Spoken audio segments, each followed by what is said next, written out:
juntos novamente para seguirmos com a leitura do livro O Dom da Mediunidade, um sentido novo para a vida humana, um novo sentido para a humanidade. É um trabalho da doutora e pesquisadora Marlene Nobre. Nosso cartão de visita. Para obter mais respostas no estudo da mediunidade, é preciso, antes de tudo, compreender a real constituição do ser humano. Além do corpo físico, ele é formado pelo espírito e os envoltórios sutis. Entendemos por envoltórios sutis os corpos invisíveis de que a alma se reveste, o perispírito e o corpo mental. Ambos constituídos de matéria quintessenciada, até o momento não detectada pelos aparelhos comuns existentes na Terra. Para compreendermos o que é matéria quintessenciada, é preciso relembrar as instruções que os espíritos deram a respeito do fluido universal, uma vez que ambos os conceitos são muito semelhantes. Fluido universal é o elemento primitivo ou mais simples que entra na constituição da matéria. Todos os elementos químicos existentes na Terra são, portanto, transformações dessa matéria primitiva. Do mesmo modo, o perispírito e o corpo mental são considerados matéria, embora de natureza desconhecida, formada de arranjos especiais desse fluido universal.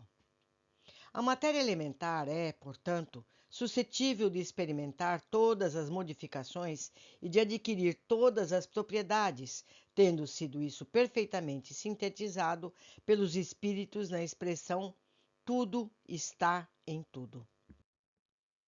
Quanto à palavra quintessência, ou seja, quinta essência, a origem remonta ao filósofo Aristóteles, que considerava o universo composto de 4 elementos principais: terra, água, ar e fogo, mais um quinto elemento, uma substância etérea que permeava tudo e impedia os corpos celestes de caírem sobre a terra.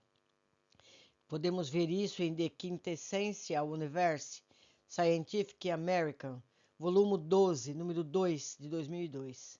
Ali diz: de tudo quanto vimos, é importante guardar que perispírito e corpo mental, assim como o corpo físico, são formados de fluido universal ou matéria elementar primitiva.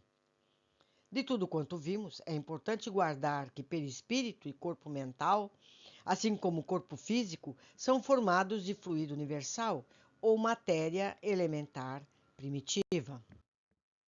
O mais interessante é que em 1998, 3 astrofísicos da Universidade da Pensilvânia, Robert Caldwell, Raoul Davy e Paul Steinhardt, introduziram o termo quintessência para designar um campo dinâmico quântico que é gravitacionalmente repulsivo e que explicaria a presença da chamada matéria escura no universo. Esse tipo de matéria escapa às nossas observações diretas. Temos certeza, no entanto, de que ela existe porque observamos os seus efeitos sobre a matéria luminosa. Vários astrônomos apresentaram teorias para explicar a sua existência. A da quintessência é apenas uma delas, mas a natureza da matéria escura permanece uma incógnita. As raízes da mediunidade estão fincadas em um desses envoltórios ao qual já nos referimos no perispírito, também conhecido como corpo espiritual ou psicossoma. Por suas propriedades, ele permite a ação do espírito sobre a matéria, concentra em sua organização a perfectibilidade dos sentidos, possibilitando ao ser humano fazer uso de um novo sentido, que expanda sua capacidade de comunicação muito além dos sentidos corpóreos. Constituído de matéria ainda desconhecida dos encarnados, obviamente, não dispomos de tecnologia adequada para detectá-lo nem pesquisá-lo. Segundo Revelações, que está no texto roteiro da Federação Espírita Brasileira, em sua segunda edição, nas páginas 29 e 31. Ele preside a formação do corpo físico, Sem ele, aliás, o espírito não poderia atuar sobre a matéria. O organismo delicado, sutil, tem extremo poder plástico, modifica-se sob o comando do pensamento. É formado de uma túnica eletromagnética, constituída, por sua vez, de átomos e partículas derivados de matéria elementar primitiva, a mesma da qual são feitos os corpos físicos e que se encontra disseminada em todo o universo. Por isso mesmo, tem peso específico no plano em que se encontra. Quando muito primitivo, mantém uma feição pastosa, como se fosse uma verdadeira continuação do corpo físico, ainda animalizado ou enfermiço. Somente ganhará uma feição mais diáfana e luminosa com o progresso mental adquirido ao longo de encarnações sucessivas. Quanto mais nos aproximamos das gloriosas construções do espírito, maior é a sutileza de nosso envoltório, que passa a combinar-se facilmente com a beleza, a harmonia e a luz reinante da criação divina. Entre a terra e o céu, em seu capítulo 20. Com relação aos centros de força, ou chakras, que fazem parte da constituição do corpo espiritual, vejamos as explicações do instrutor Clarencio, exatamente desse livro citado, Entre a Terra e o Céu, no seu capítulo 20. Diz lá: o nosso corpo de matéria rarefeita está intimamente regido por 7 centros de força, que se conjugam nas ramificações dos plexos e que, vibrando em sintonia uns com os outros, o influxo do poder diretriz da mente estabelecem, para nosso uso, um veículo de células elétricas que podemos definir como sendo um campo eletromagnético, no qual o pensamento vibra em circuito fechado. Em seguida, o instrutor fornece maiores detalhes no mesmo livro e capítulo.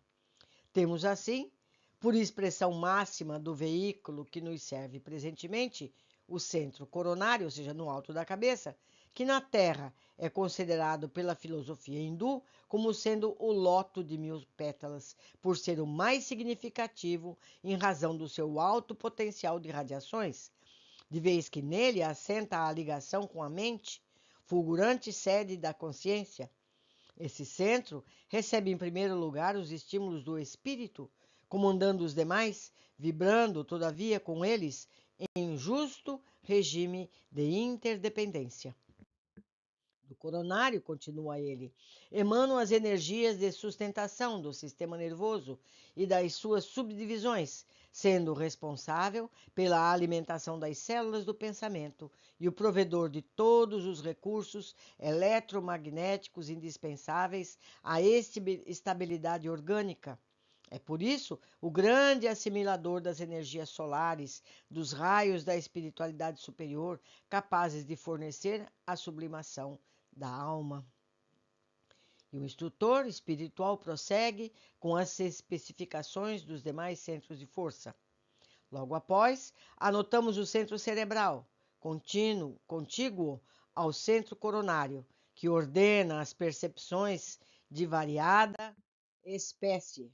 Percepções essas que, na vestimenta carnal, constituem a visão, a audição, o tato e a vasta rede de processos da inteligência que dizem respeito à palavra, à cultura, à arte, ao saber. É no centro cerebral que possuímos o comando do núcleo endocrínico, referente aos poderes psíquicos. Em seguida, temos o centro laríngeo, que preside os fenômenos vocais, inclusive as atividades do timo, da tireoide, das paratireoides. Logo após, identificamos o centro cardíaco, que sustenta os serviços da emoção, do equilíbrio geral.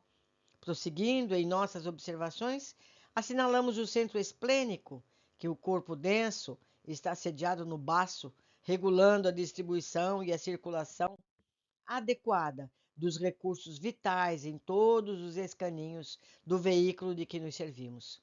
Continuando, identificamos o centro gástrico, que se responsabiliza pela penetração de alimentos e fluidos em nossa organização. E, por fim, temos o centro genésico, em que se localiza o santuário do sexo, como templo modelador das formas e estímulos. São, portanto, 7 os centros de força: coronário, frontal, laríngeo, cardíaco, esplênico, gastro e genésico. Cada um deles tem correlação com órgãos e estruturas orgânicas e desempenha funções específicas dentro do que conhecemos como fisiologia transdimensional, que engloba espírito, perispírito e corpo físico. Nesse estudo, porém, não nos deteremos em maiores detalhes sobre os chakras, mas o leitor, se o desejar, encontrará farto material de estudo na literatura espiritualista, da qual temos citados alguns exemplares lá nas referências bibliográficas e nas notas de rodapé, que eu, leitora, estou colocando no corpo do texto. Com essa explicação, os espíritos chamaram a atenção de Kardec para a aura, espécie de atmosfera que se irradia do corpo, formada por pensamentos e produções espirituais. Isso está em Obras Póstumas, capítulo Manifestações dos Espíritos, itens 10 e 11, e Mecanismos da Mediunidade, em seu capítulo 4º. O perispírito não se acha encerrado nos limites do corpo, como uma caixa. Por sua natureza fluídica, ele é expansível, irradia para o exterior e forma em torno do corpo uma espécie de atmosfera que o pensamento e a força de vontade podem dilatar mais ou menos. Daí segue que pessoas há que estarem em contato corporal podem achar-se em contato com seus perispíritos e permutar o seu mau grado, impressões e algumas vezes pensamentos por meio da intuição. André Luiz, em Mecanismos da Mediunidade, em seu capítulo 10, também tem importantes lições sobre o tema. A seguir. Assim é que o halo vital ou aura de cada criatura permanece tecido de correntes atômicas sutis dos pensamentos que lhes são próprios ou habituais, dentro de normas que correspondem à lei dos quanta de energia e aos princípios da mecânica ondulatória, que lhes imprimem frequência e cor peculiares. Essas forças em constantes movimentos sincrônicos ou estado de agitação pelos impulsos da vontade estabelecem para cada pessoa uma onda mental própria. A alma encarnada ou desencarnada está envolvida na própria aura ou túnica de forças eletromagnéticas, em cuja tessitura circulam as irradiações que lhe são peculiares. Isso está no livro Mecanismos da Mediunidade, em seu capítulo 10. Na verdade, a aura é o nosso cartão de visita, é nossa plataforma onipresente. Em toda a comunicação com os espíritos, isso está em Evolução em Dois Mundos, no seu capítulo 17, por ela somos visitados, conhecidos e examinados pelas inteligências superiores, do mesmo modo que somos sentidos e reconhecidos por nossos afins e temidos e hostilizados ou amados e auxiliados por irmãos que caminham em posição inferior que a nossa. A psicóloga norte-americana Edith Fiore enfatiza a importância da aura na saúde. Isso está no livro Possessão Espiritual. A aura está para a dimensão emocional, mental e espiritual de uma pessoa, como o sistema de imunização está para o corpo físico. E assim como o sistema de imunização enfraquecido deixa o indivíduo suscetível a doenças e infecções, assim a aura enfraquecida gera vulnerabilidade à invasão de espíritos. De fato, ela espelha a nossa condição espiritual mais íntima. Por ela, somos conhecidos e contactados. Agora que vimos algo sobre centros de força e aura, relembremos o papel básico do perispírito na função mediúnica. Para exercê-lo, ele precisa utilizar-se de estruturas neurológicas ou implementos sensíveis do cérebro físico, que sejam capazes de captar a mensagem espiritual e passar a informação do mundo extrafísico ao mundo material. Essas estruturas físicas existem e exercem funções em graus muito diversificados, tornando a mensagem espiritual perceptível aos seres humanos, podendo ser registrada pelo médium de forma inconsciente ou subliminar, ou consciente, integral ou parcialmente. Dentre essas estruturas cerebrais, A mais importante é a glândula pineal, ou epífise, também conhecida como glândula da vida mental. Ela exerce, decodifica e transmite as mensagens extrafísicas às várias regiões do cérebro para que possam ser interpretadas e compreendidas. Dada a importância de que se reveste, discorreremos um pouco mais sobre ela no próximo capítulo. Pois é, meus amigos, a gente precisa entender que nós temos um componente eletromagnético em nosso corpo. Tanto que a gente faz eletroencefalograma, não é? Para ver a nossa condição mental, faz eletrocardiograma, não é? São medições elétricas de pulsos que o nosso corpo produz. Então nós precisamos abrir a nossa mente para entender certos postulados que a espiritualidade maior vem nos fornecer. Espero que estejam gostando do nosso estudo e nos encontramos aqui novamente nos próximos capítulos. Um abraço.